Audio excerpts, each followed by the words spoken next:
Okay, I don't know who this is for, but God says that you are one of his children. You are one of his chosen ones that are now living in a Luke chapter 5:5 experience, that full experience right now.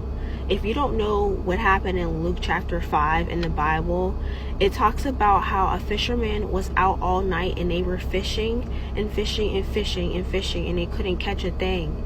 And as soon as they talked to Jesus about it, they called on to Jesus. Jesus says, go off into the deep end where it's the deepest to try to catch the fish. So Simon was like, I've been fishing all night and I haven't caught a thing, and you want me to go to the deepest end? And he says, yes. So then he says, the fisherman says, nevertheless, I'll go over to the deepest end where it's the hardest to catch the fish, even though I was in the most easiest part to catch the fish and I wasn't catching anything. I will listen to you and I will obey you, Jesus, anyway. I will keep going and I will go the hardest route if it takes. Basically, that's what it was like based off of. That's why I'm like throwing that in there. So he did what Jesus said. So once he obeyed Jesus and listened to his words, his nets were so full that the boat was about to sink. The boat was about to sink. So right now you're in this era that you feel like you've been trying and trying with your business. You've been trying and trying to get something right. You've been trying and trying to get answers. You've been trying and trying on yourself. You've been trying and trying on something. God says you are in Luke chapter 5 right now in your life. You're going to keep trying and you're going to do what he says.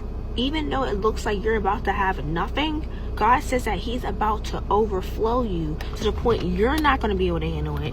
To the point everybody else around you is going to be very confused. You can't even speak on what God is going to have, what he did for you and how he blessed you, because it's going to be so big. It's going to be so supernatural because you obeyed Jesus, and just because you kept going no matter what. You listened even though the progress was still hard. You listened to him to go farther and keep going even though you had no results. And if you thought about giving up before you seen this supernatural message from God, this is your sign to keep going. You're living in the Luke chapter 5, okay? Get ready to take off. Get ready to have a new, fresh start.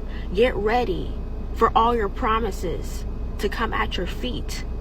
Get ready for you to live in a thought that always been in your head. You're about to literally live what you've been thinking, what you've been asking and praising for, okay? It's all about to come at once. You're a winner, and God wants me to tell you that. You're so strong, he says. You're not like everybody else, and this is why you're about to get overly what you asked for. Your obedience and your faith is going to take you to a whole nother level, okay? And I wanted to encourage somebody. It doesn't matter where you're at right now, what it looks like, how many jobs you're working, and how your situation is. God is about to get you. God is about to overflow you. Luke chapter 5 moment right here. You know the start and you know the end. Amen.